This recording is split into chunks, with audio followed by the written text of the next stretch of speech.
afternoon, everyone. This is the last session for track 2. Blue Team's tool dump. Stop using the term NeXt. This isn't Call of Duty by Alex Scott. Alex Scott is a little bio about him. He's a security engineer who currently works in a payment processing company in Atlanta. He's going to be going over a list of definition tools that fit each category and open source variants that fit each if available. He will be also going over the good, bad, and ugly of new emerging technologies. So let's give a warm welcome to Alex. Thank you. So this talk was basically more of a kind of a thing I wanted to provide back to the community. There's a lot of struggle on designing and engineering a lot of these tools. Like as you said, I'm a security engineer at a small payment processing company in Atlanta. I presented various different cons about wireless technology, mesh technology, firmware, Linux embedded firmware. I call myself a tier 1 video game addict. I love first-person shooters on Xbox Live, and I also love weird science. That's me shining myself with a class 4 laser because science is cool. So this talk is basically going to go break down a lot of the software terms and concepts. Basically, kind of ignore the vendor stuff that's out there and the made-up terms that they have, and then go, most importantly, how to engineer and design a lot of these tools. So goals is basically go over more of a historical progression and view of a lot of these software tools that exist, take out all the vendor BS, provide open source alternatives if there is some, provide tools with the highest reward, most bang for your buck that you get out of it, help with the information struggle. There's a lot of open source tools that documentation is good, but it's hard to get to that stage where you really understand that documentation and how to deal with that. And also explain the good, bad, and ugly of each of these tools. So I feel like in every type of talk or presentation or anything concept you want to provide, you can break it down into 3 different concepts. So providing a graph here. On the far left is basically time spent drinking, which equates to how much time security engineers are putting into addressing or researching or finding these problems and fixing it. And then the far right is the actual fixing the problem. Basically, the 3 different categories are going to be your signature base, which is everyone knows, like AV products, things like that, are all use signatures. It's a great concept, but if a SCADA firmware has a exploit on it and there's a signature for it, I don't really care at a payment processing company about that signature. Your least access, which is going to be more defined towards,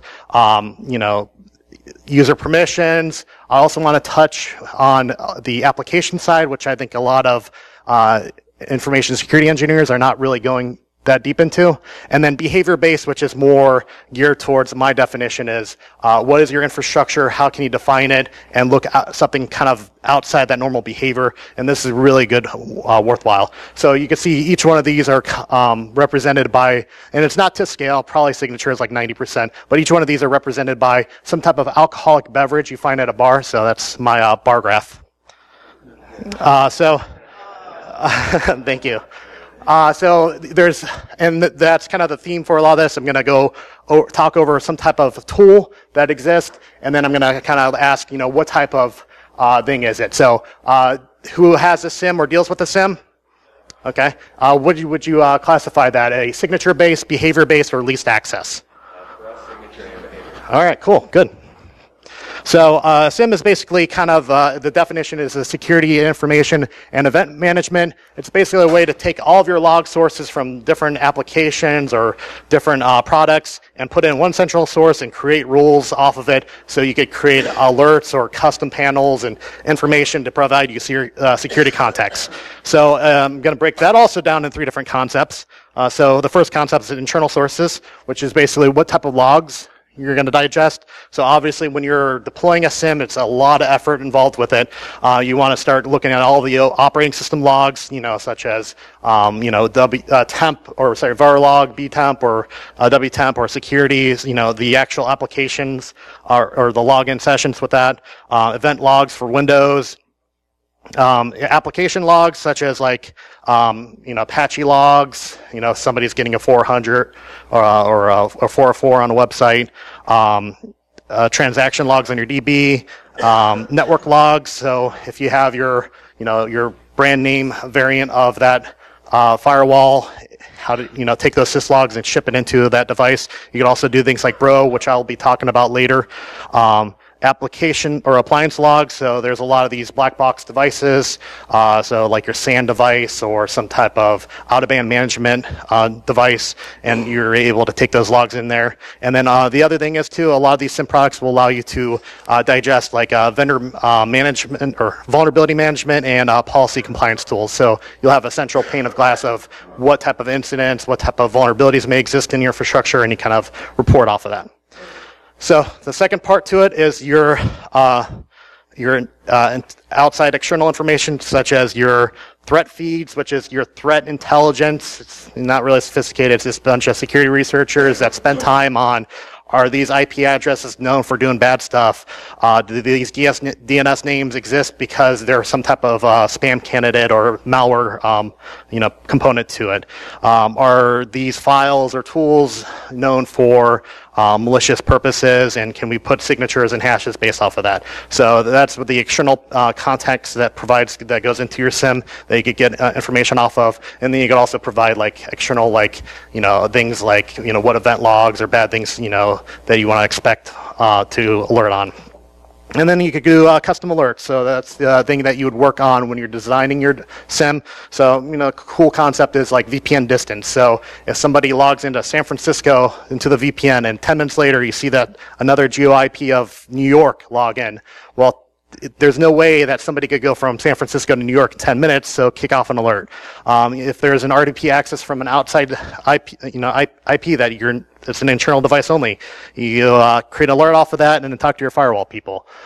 Brute force attempts, so if somebody's hammering SSH logins on something, you can look into that. Outside hours, so if you have a corporation that has your 9 to 5, you could create alerts on things that are outside those hours. Large data transfer files, so somebody looks like they're trying to exfil files, you can create alerts on it, and just standard user behavior. So what do you expect when you're buying or designing your own SIEM product? You want to have basically a central log source that has the ability to take all that in, but also have some way of using secure data transfer for that. You don't want those logs all clear text. Easy to install agents. Sometimes some of these big box shops that will sell you a SIEM product have the most complicated things in the world to install, and they don't work so well. Open platforms to support logs. So if you have a SIEM product that can't support standard syslogs, get rid of it. There's no point. Fast indexing and searching. So I'll talk a little bit more about that. Also an easy user interface and graphical representation. So you got to make your C-level people happy, giving them those pie charts. Easy to create alerts so that you're not spending a whole lot of time creating a 10,000 line string to basically create an alert off if somebody gives access to domain admin. And then third-party tools integration. So if you have like a WAF or a vulnerability software, you can integrate that into your SIEM. So what it might come with, your SIEM product, is vulnerability management, sometimes risk management, sometimes it has like forensic tools that are built in there. Sometimes it comes with like an IDS and IPS software built into it.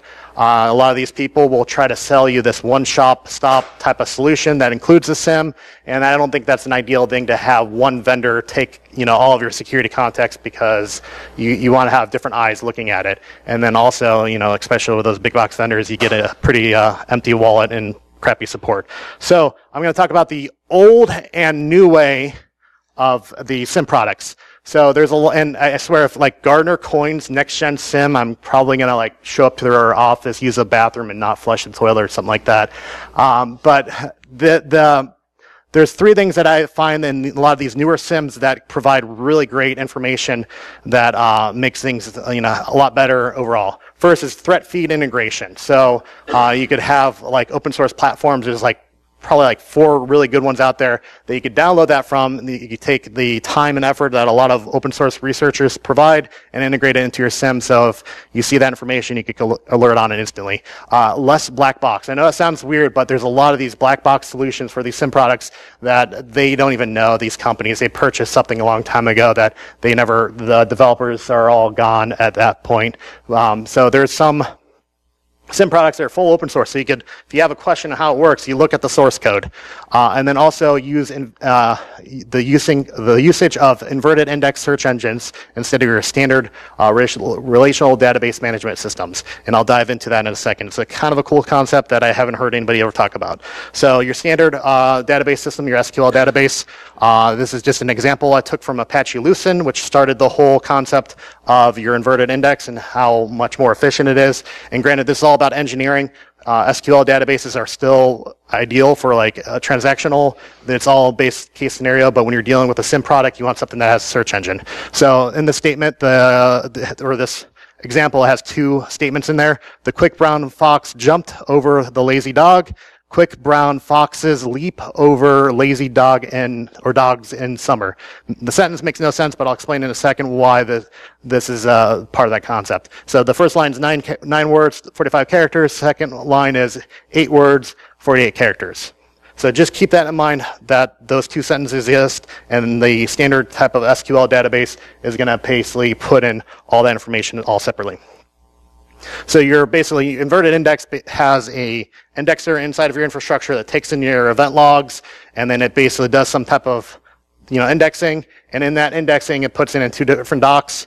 Those 2 different docs get normalized, and this is just, it's depending on your context of your product and how you're doing this. This context, we don't really care about uppercase or lowercase. We don't care about all this other stuff. We just care about the context of what the statement is. We don't even care that the word leaped or jump is there. We just want some type of word representing it. So this is the index and normalized version of that, and basically it's a lot smaller. So the difference is that it goes from 17 words and 93 characters and bytes down to 10 words and 39 characters, which helps a tremendous amount when you're dealing with some type of product like a SIEM or some type of database that is you could narrow down and make it a lot more efficient. Plus, in that reference, you could have a doc that basically takes a bunch of words into a single byte reference, and it makes things a heck of a lot quicker when you're basically doing a search off of it. So if there's one IP, you're not going through a bunch of SQL data files to search for one IP. You basically have a reference in there that could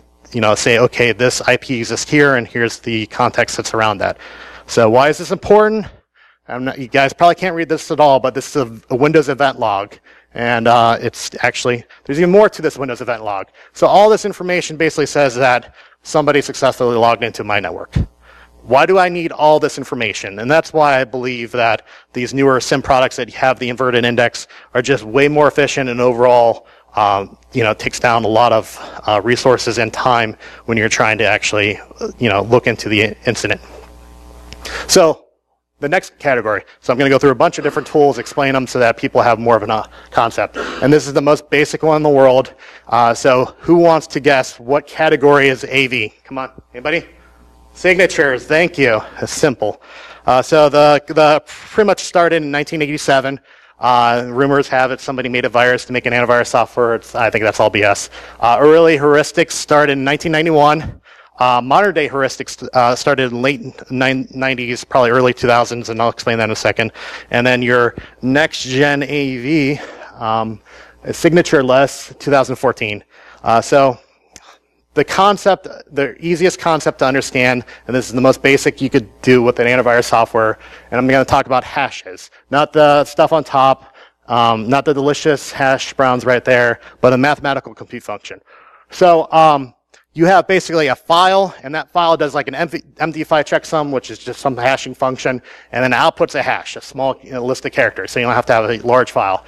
So basically, if this file exists in your, downloading it through your computer, and the AV kicks off and says, does it equate to this hash, therefore it's a virus. Simple, straightforward, that's how antivirus software works in a nutshell. Obviously, there's newer stuff since the early 90s called heuristics, which basically puts heuristics is basically easily put a search algorithm that detects patterns. So I don't want, don't tell your next gen antivirus software, but they've been doing artificial intelligence since the 90s.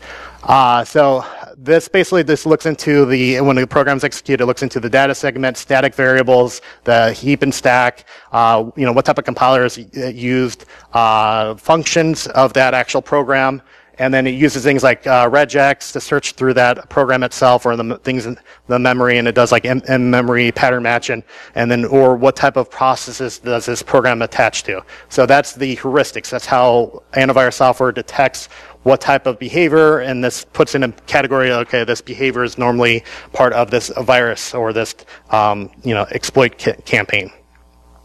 So then basically comes the boredom of, okay, we got antivirus where we were able to look at hashes and we have some cool stuff heuristics. What can we sell to these people now? Let's call this thing called Internet Security Package, where we provide a local firewall, an IDS and IPS, which is really layer 2 and layer 3 of the OSI. You're just caring about if there's ARP spoofing or somebody's giving you the ping of death, a web filter and an email filter. So it's just basically a few additional things added on. For the standard consumer, it's not really worth it. For like an enterprise console where you're trying to monitor web traffic or email traffic, it does provide a lot of context and helps out with that. So why does AV suck? I'm sure you guys hear that before in security talks. Basically, AV won't protect you from targeted attacks. So if somebody is smart enough to craft, a Metasploit, and if there's a possible, exploit that has definitions, you just wrap that function into something base 64, and therefore it's not a virus anymore. So the other problem is antivirus definitions are generally 24 hours behind an active campaign. And the reason why is that it's not like this magical thing that exists. There's security researchers who generally automate everything. They have honeypots out there that detect all this stuff, and then they put classifications off of that by the automated tools that exist. And then from there, they validate this information, and then they send it to QA, and the QA makes sure that these definitions don't break everything in the world. It might have a similar function or hash that Windows, running, and it's a common thing. People had AV products do an update and blue screens every single computer in the world. But because of that, it takes almost a day for those definitions to exist. So this won't protect you from like massive warm vulnerabilities that are your zero-day vulnerabilities, which is not really zero-day. A good example would be WannaCrypt. Would AV protect you against this? No, because it's happening the day of, and there's nothing you can do to prevent it because it's going to take more than a day to create definitions off of that. So signatures keep getting larger and larger, a lot of time is spent into it, and it also, because the signatures are so large, it takes a toll on your CPU and a bunch of your memory when you run antivirus products. The other thing I really hate about this, and nobody really talks a lot, AV, when you install it on a Windows computer, requires kernel hooks. So which has been a known thing, if a vulnerability exists in an antivirus product, they're not just compromising the antivirus product, they're compromising your whole operating system. It's running on a privileged mode, ring 0, and it affects everything. So they own your system if they own your antivirus product. And the other thing is there's a lot of enterprise console tools that exist that require you to use domain admin, which is just such a horrible thing, so that when you plug a computer in, it automatically deploys. But if somebody compromises that, they have their keys to your kingdom. So it's not a good thing. Plus, any type of new malware tries to re-encode functions every time it executes, so there's easy ways to bypass it. So after I just crapped all over it, why is the antivirus, why should you use it? So antivirus is still great for low-hanging fruit, and that's been talked about, but basically there is no way to protect the end user for being an idiot and downloading like a PDF file and executing it. Or, downloading a file called definitely not virus.exe and executing it. There's no way of preventing the end user from that. But if that, definitely not a virus.exe has a definition in your antivirus software, that will protect you against that. And it also still catches malware campaigns that have been going on. So it's still a good thing for that. Servers, not as much, but it's still there. So this is a concept that I want to talk about that I haven't really seen a lot of more progression on, mostly because one of the free software that existed on this died out. But anti-exploit and anti-malware was such a great thing, yet nobody cares about it. So anti-exploit kits basically have the ability to limit executable resources, memories, or shared libraries of an application that generally, when a vulnerability exists in a program, it's usually referencing like a library or something else, or a part of the memory that it shouldn't be, and these anti-exploit kits will prevent that. So this would drop a good chunk of most of the vulnerabilities that exist. Malware requires, like I said, code execution. And basically, a good example to visualize this, let's say you have somebody that needs Adobe Flash, which nobody should have. But in case somebody needs Adobe Flash to view SWF files, which are just media files, because the company is way too lazy to convert that to a modern day standard. But you could block in your anti-exploit kit action script where the vulnerabilities exist. So if this SWF file tries to execute action script, which is just kind of like a JavaScript on the Adobe Flash, it's going to crash the application. So you could deploy this and be less worried about it. Okay, so basically, the anti-exploit kits give you the capability to not just harden your operating system, but the applications as well, and gives you the applications the least access. So if there is some library or vulnerability or something that it's trying to do, it already prevents that, so it deals with a lot less hassle. So this was a free product that Microsoft used or had out there. They said that the functions are somewhat part of Windows 10, and it was such a great software, and they're not supporting it anymore. But it's not because some conspiracy theory that they wanted Windows to be less secure. It's mostly because this was an add-on application that isn't part of the kernel, and there was a security researcher that always just poked around that and found ways around it because it's on an application level that hooks into the kernel. So anybody that talks about new technology or threats or antivirus software always brings up this pyramid of pain.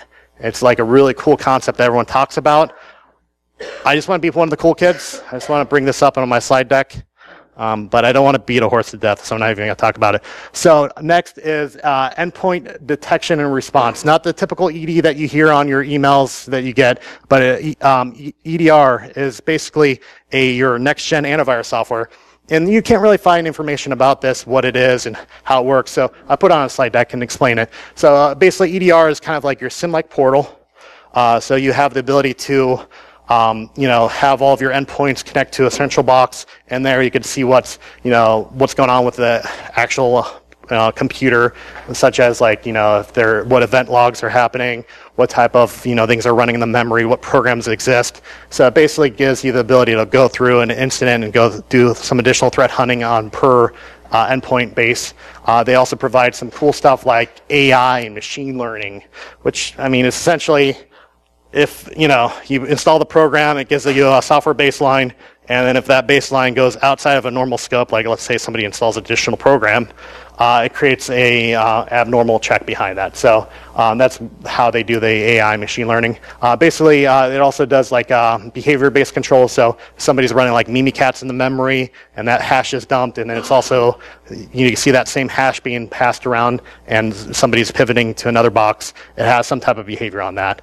So it's a cool tool. It also has new YARA rules, which aren't signatures, but they are signatures. So that's your signature-less antivirus software in a nutshell. It's a cool concept. It's still relatively new. I think it could be a lot better.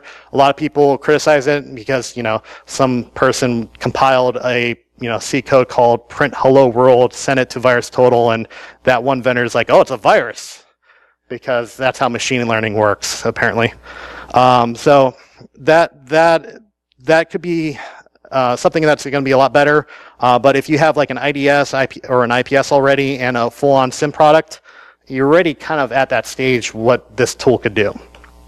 So open source alternatives to that EDR software, which you can download and install and deploy in your infrastructure right now, would be Facebook OS Query, Google Rapid Response, or you could just, if you don't have a SIEM product already, use an open source SIEM like Elk or Graylog.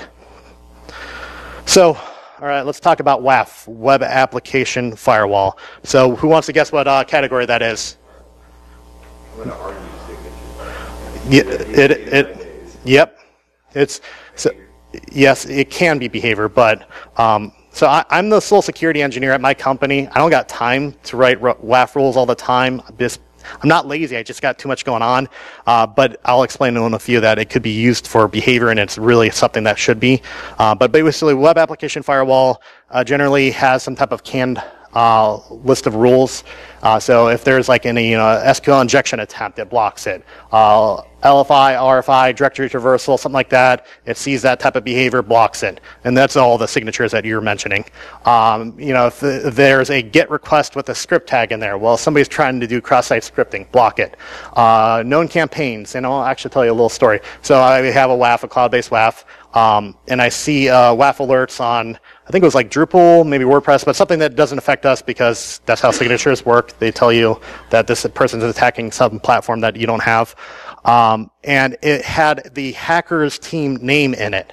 And I'm thinking to myself, is this really, like, are they that brave and just like think that they could do this and get away with it? This is like an old vulnerability, probably like 3 months old. And I'm like, this can't exist. So I take that hacker team name and type it in Google, 1 of 10 plus pages. And I'm like, so this many websites out there got pwned by this. I'm like, ugh. So basically, if you have like a cloud-based WAF, they have threat intelligence, so to speak, and they protect you against known campaigns. Brute force attempts. So somebody's trying to hammer your admin page in your WordPress console, they'll let you know. Going to your behavior control base, the proper way of really doing this is to sit down with your developers, have somebody in AppSec deal with this, and go through the actual application itself. Like, for example, is this URL string going to be more than 256 characters? No, let's fix that. Block anything that's not 256 characters. So your cookie session is going to be longer than that. Is this going to be a post or GET request on this page? You could create rules and make things a heck of a lot more secure. It's not your like be-all, end-all solution. Really, it's telling the devs to fix the issues, but it's a good way to prevent a lot of this stuff. There's a open source alternative called Mod Security. It works with NGX, Apache, and I think IIS also. And it's just basically a WAF rule in there. Another thing is, additionally, a lot of cloud-based WAFs, pretty much I think all of them, offer DDoS protection because content delivery networks tend to be also cloud-based WAFs. And it's an easy thing for a content delivery network to provide DDoS protection, so it's generally an added feature with it for free. So your next-gen firewalls. So you hear this all the time, like, oh, I don't have a typical firewall, I have the next-gen firewall. So I have my Call of Duty reference here. This guy gives their mom cooks some codfish, and the codfish does 360 no-scopes and then calls Harold something inappropriate. So next-gen firewall is basically your typical firewall, but it's not just OSI layer 2 and 3. It does all the layers of OSI. It basically provides intrusion detection, some asset and fingerprinting, and then also some of them might include AV. So if it scans the packets and it gets all the information on there, it'll digest all the. Somebody's knocking over there. I know. So they digest all the information, creates a file off, and creates an AV alert. This basically is a firewall plus application rules. So in general, most people will deploy these blinky boxes in your infrastructure, don't understand what these alerts are, and you get this next-gen firewall that's just doing your standard firewall. Why not just look up all those assets against the CVE list? This is more assets on the network side. So let's say if somebody improperly configures something for like SLv3, your bro logs or your next-gen firewall will tell you that SLV traffic happens here. You need to fix this for compliance reasons. So there's a whole list of things on that. So I'm going to talk about, and these are actually for my training I provided at BSides Cleveland on designing and engineering your own network security monitoring box. And there's a lot of these next-gen software that you could provide, but you could actually engineer it yourself for free because all these tools are open source and you could do it. So the difference between IDS and IPS, and both are, intrusion system. One's preventing and one's detecting. Generally, the IDS software takes in the network packet, analyzes it, and then creates some type of rule around that that's essentially a signature, and then kicks it off. And these rules are based off of community or professionally created rule sets. So I'm going to talk about a concept that I found really cool that I never seen anybody talk about, and it's basically to increase the performance of your IDS or IPS software without sacrificing anything, really. But in order to talk about this concept, I'm going to provide just kind of a 5-minute overview of Linux operating system, how it works. So just to start off, everything is a file. So your home directory is a file, and repeat after me. So when you basically have like your hard drive, your dev SDA, that reference file is a file. File. Thank you. So your keyboard input, which is basically a char device, when you're typing on your keyboard, that is a file. Your memory layout and how all that exists, that is a reference in the actual folder structure, which is a your shared Unix resources, which is USR, not user, which everyone thinks it basically where all of your libraries or information that shared programs use is a file. Okay. Even your network card, which I'll talk about in a second, which is kind of why I'm trying to explain all this, is a file. This guy right here is a peta. File. All right. Thank you. So ignore this. Ignore this wall of text right here. To go over simply, everything's a file on your operating system. Your operating system has a scheduler and threads that basically bounces between it. So you're typing on your keyboard, files are being transferred to your hard drive, and it's just your operating system that tells your CPU how to handle all that stuff in the memory. So that's how a kernel, which is level or ring 0, lowest level, works. In order for an application, though, to reference things that are in the kernel, like your network card, it basically has to do a system call to the kernel, and the kernel basically then references the network file. The network file then pulls information off of it and then sends it directly back to the application. So it creates a tremendous amount of overhead. And this is why I want to talk about both PF ring and AF packet. So basically, these programs give the capability to have the kernel do like an mmap, where it carves off information inside the network device so that the application kind of like mount it or read it directly.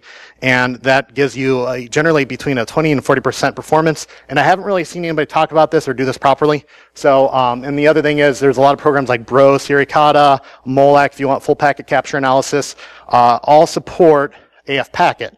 So if you have a operating system like CentOS 7 or something newer that supports this, use it. And use it properly, and you're going to gain a huge performance increase because you're not going, bending over backwards to get information off your network device. So if you're going to be deploying like an IDS or an IPS in your infrastructure, start with an IDS. If you're going to be deploying on the web traffic side, use a WAF.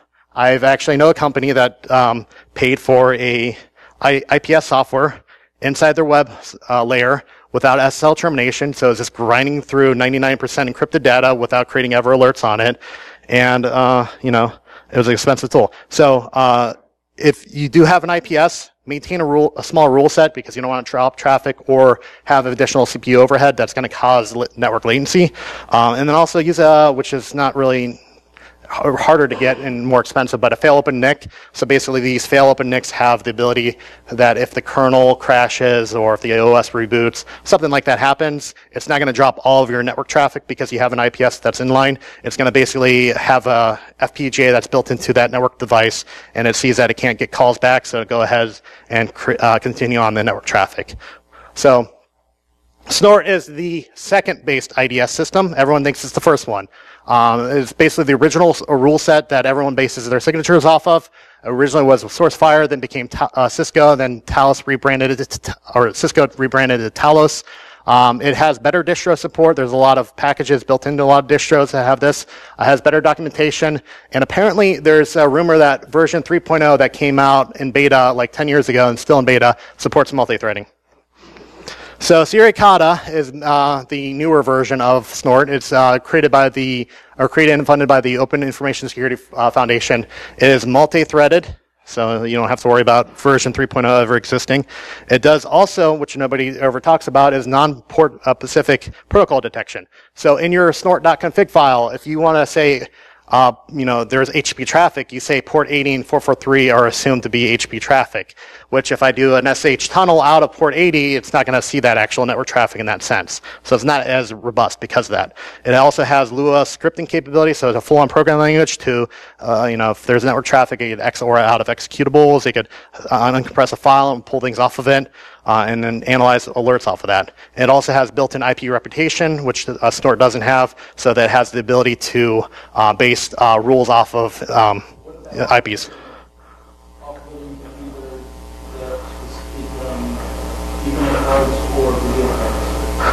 CUDA support and stuff like that, yes, Suricata does have that too. So if you have the ability to use a CPU for signature-based, or GPU for signature-based detection, it can offload that there. So Bro is basically more of a, well, it's an IDS system, but everyone uses it more of a NetFlow or fingerprinting. Basically has the ability to look at custom protocols. You could have those information of all the protocols exist on a file that you can ship out to your SIEM, so it gives you all the application level side of it. So things like if the out-of-band management has a login, you could create an alert off of that. You have your multimedia extensions that, if a file or network traffic happens, it'll actually recreate that network traffic and create a file saying this file exists, and it's a DOS executable or it's a shockwave file. So it's very robust in the sense of it understands all the applications, and then you can do a lot more off of it. Nobody uses it for more signature-based, but a lot of people use it for gathering the information and ship it up to your SIEM that provides a lot of context in your environment. So rule manager. So you got two different rule managers out there. You have Oinkmaster and Pullpork, really clever names.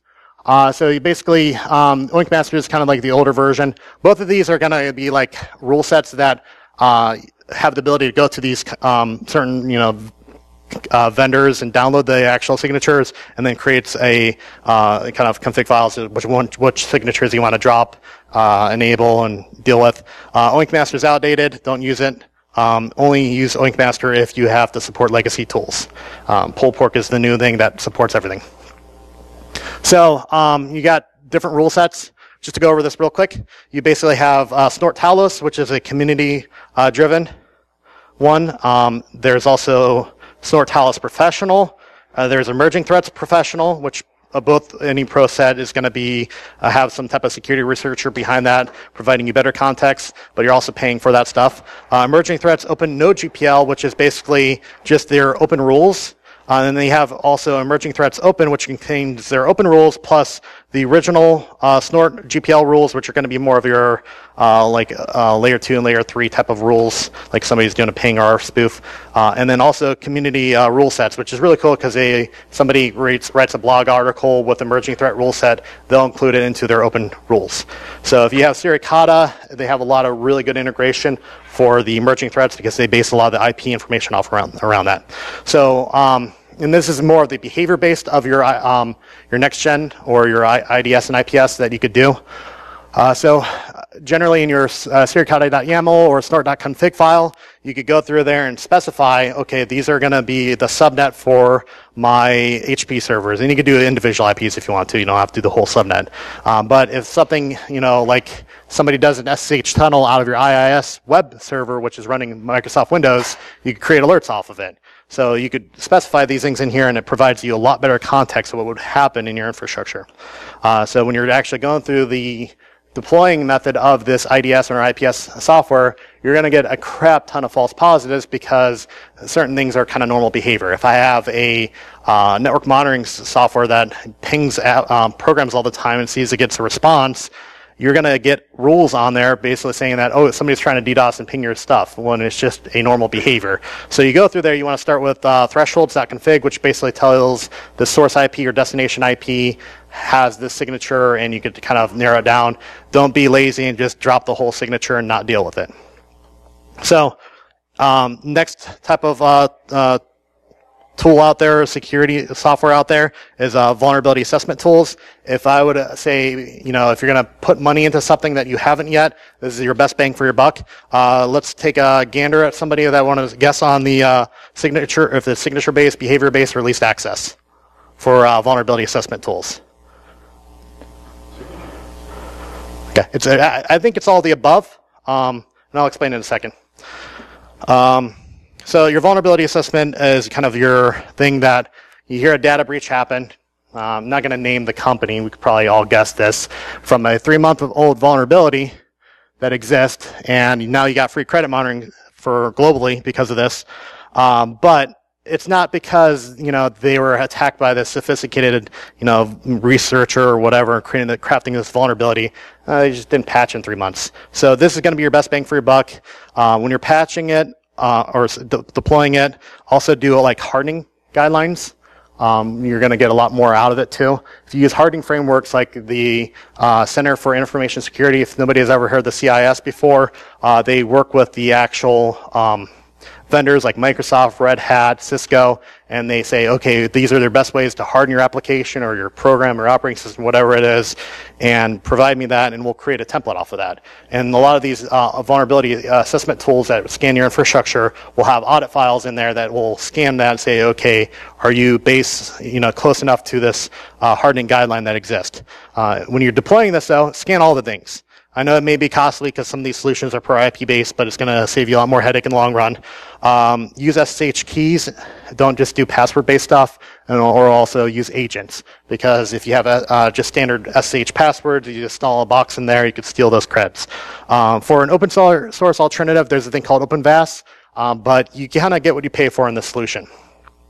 To go over, if you haven't designed or deployed vulnerability assessment, even before this, you want to kind of have a few things in place before that. And SCAP is Security Automation Protocol, which is basically just the overall package for your vulnerability assessment tools and how they work. So you want to basically get a list of all your hardware assets. You want to have all the operating system on the hardware assets. You want to have all the application-based software, which may be a little more difficult because some people might have like Firefox, some people might have certain code on there that is running. You want to also have a patch management program. If you are working in infrastructure that doesn't have a patch management program in there, don't work for them. This should be something that's been kind of a thing that from any company exists that should have that. And then also you want to base your information on what type of security framework that you work in. So if you work like PCI, HIPAA, you want to use NIST standards. You want to decide on that framework before you actually deploy this. Oops. So, and this one right here is kind of in a way different, but similar. It's static and dynamic application security testing. Some of the newer vulnerability scanners will do like web app testing, which is basically just a dynamic application security testing. So generally, data breaches are on the rise, and most of these exist via the web nowadays. Dynamic application security testing framework or tool basically validates the web function. There's the one out there that I'm going to mention is called Arachna. There's a lot of paid ones out there, but Arachna does just as good a job as I've seen a lot of the paid ones. And basically what it does is it scans your website for things that might be like SQL injection on a page, cross-site scripting, cross-site request forgery. Just scans all these functions to see what it could get out of it. It's language agnostic, most of the DAST, so it doesn't really matter if you have your web application written in Python or Java or anything like that. This is also, you want to make sure you have either of these before you even do a pen test. A lot of companies will pay for a pen test, either not even having a full vulnerability assessment program in there, or their application doesn't have this. It's a waste of money for the pen testers because they will find all these vulnerabilities, and you'd rather just spend it initially and get those addressed before the pen tester comes about. Static source code or static application security testing may vary per language. There was actually a talk today that I saw that was really good on web app security. He goes over a lot of that stuff. Reference that if you want some more information on this. And then there's also a reference link I put up there, which I'll share the slides on later today for your source code analysis tools. All right, I'm bringing this up mostly because this is where a lot of money goes into least access. Your identity access manager and your data loss prevention, and it's mostly there for compliance reasons. Basically, like I said, a lot of money goes into this. Both of them, their goal is to limit access to file shares or system access.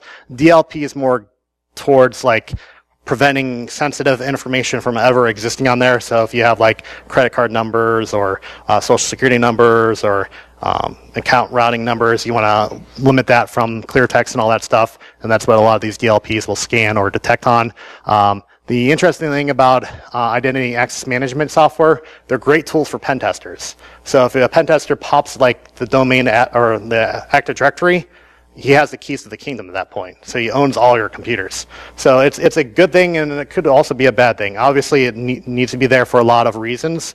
especially compliance and just how a lot of infrastructures work. But it's also kind of like a weird thing to think about it, that it's one central point of failure that cascades everywhere. And the DLP, though, is generally great for like low-hanging fruit. Same with like really, I guess, Identity Access Manager, but it's not going to protect you from an attacker that understands, ways around it, or how to deal with certain things. And this is a good prime example. I saw this a couple days ago. Troy's a pretty famous guy in the information security realm. He basically put in here, LOL, yeah, that'll just work fine. So there's two things wrong with this. First thing is there is not a whole lot of emails in there that I think there's some free emails that you could put in there that'll still work. Even if not, it takes like $10 to register a domain. For example, definitely a realbusinessemail.com. And I have an MX record that I could actually now say that that's my personal business, because that's how DLP works. They want to make sure you're using business emails only. The other thing that's really crappy about this, the second part, is that this is actually client-side code.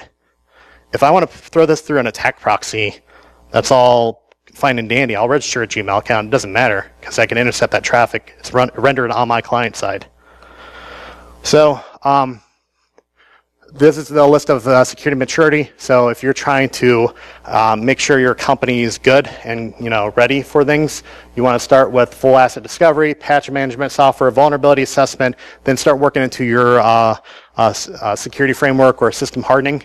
If you don't have one, highly recommend the CIS templates, because the cool thing about the CIS is that when you use that template, it applies for every other compliance. They'll have reference saying that this thing does, PCI 2.21, or this will do HIPAA compliance, this thing. So they all have references to all that. So if you do CIS, you do them all essentially. For in-house applications that you have in your company, you want to make sure you do static application security testing, and then also dynamic too. You want to do full log integration, and then take all that information and send it to a SIEM. You want to have your IDS, and IPS, and WAF fully integrated. And then if you have the resources to build a full-on SOC, then you want to also start using like a network security monitoring tool, so you could analyze information in your infrastructure and do incident response off of it. Things like this would help companies when they testify against Congress, where they're like, yeah, we got breached at this time. Well, what evidence do you have? Well, I don't know. One of our vendors told us that it was. Can you provide that? No. But that's what happened. And that's actually last 3 breaches I hear had that happen, where they testified against Congress. So it's silly that they don't have that context in their environment. So what do you spend the money? Like I said, your best bang for your buck is going to be your vulnerability assessment tools. Just spend a lot of money on also working with the right people, in-house a lot of the actual security tools, and provide education. I mean, your education to your security people are going to be your best bang for your buck, because they'll actually know what they're doing. They're not just installing this blinky box that's going to, say that we're doing something when they're really not. So if you have any questions, you feel free to hit me up on Twitter. That's my handle. And also, if you want to go ahead and open the floor for some questions. Go ahead. You didn't mention the application whitelisting. How did you feel about going So whitelisting is always better than blacklisting. And it's going to give you a lot, but the problem is you're going to come across a lot of people that are like oddballs in the situation, and it's going to be like you have to have a dedicated person dealing with a lot of that stuff. And then you kind of want to create like a baseline template for all that, and then work around like these are the oddball people that have those additional applications. But yeah, it's a great solution. Though application whitelisting isn't going to prevent, and let's say like you're doing this on a Windows environment, it's not going to prevent if there's a kernel execution off of Windows NT. So it's going to protect you from the application side, but if somebody has some type of kernel vulnerability, like a font type vulnerability, it won't protect you against that. That still patching is going to fix all that stuff. Do you have all of your applications, as well as, let's say, on one spot, packages that are installed, or are there any automated CDE monitors that will monitor any new issued CDEs and tell you I need to update X, Y, and Z? So his question was basically, if you already have the list of packages that are installed in your environment, is there a way to reference that to like a MITRE CVE libraries, stuff like that? A lot of, like I said, the vulnerability assessment tools, a lot of them are just pretty much, it will run like a program in there, like a Yum update or Windows update, and it'll say reference it to the here, and here's the list of ones that aren't installed, and it references it to the CVEs and gives you a report on that. There's also a lot of compliance tool, or sorry, patch management tools out there, like WSUS will have, these are the new updates that are coming in, and it'll reference the CVE number on those. I don't know about WSUS.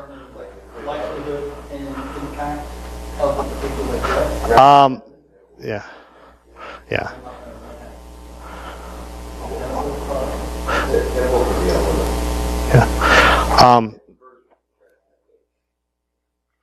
Yeah, I mean, there's a lot of different ones out there, but generally, if you have WSCS, you'll reference that. And your answer your question on what type of vulnerability, what's affected, it depends on, like, you may have an IIS server that's running internally only. So like the CVE score is only based off of what they view as bad, because this is a common thing. But if you have like IIS internally facing only, then that you could technically have your own in-house CVE score and lessen it. So it goes into like a whole list of like how you deal with the vulnerabilities, if those vulnerabilities are actually publicly exposed, what's the likelihood of that happening. But generally, if it's like a critical, no matter what, you want to get that fixed, because if somebody's inside of your infrastructure via like a phishing campaign or like that, they can exploit that. Go ahead. Do you have any recommendations for incident management, like ticketing systems? Oh, he has a question for information ticketing systems. I think there was. Hit me up on Twitter. I'll reference one to you.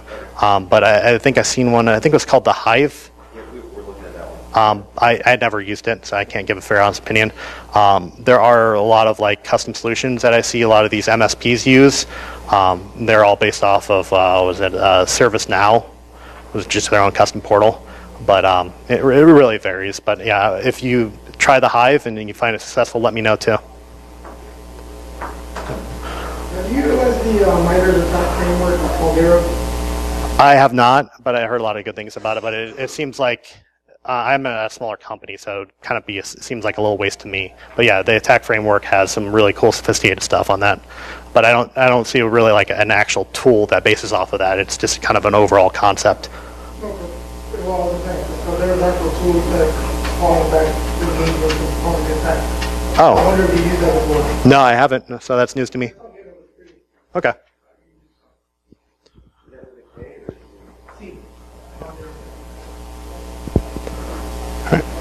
I noticed on your Twitter feed you have promoted OSEC a few times. Have you looked at the Wazoo?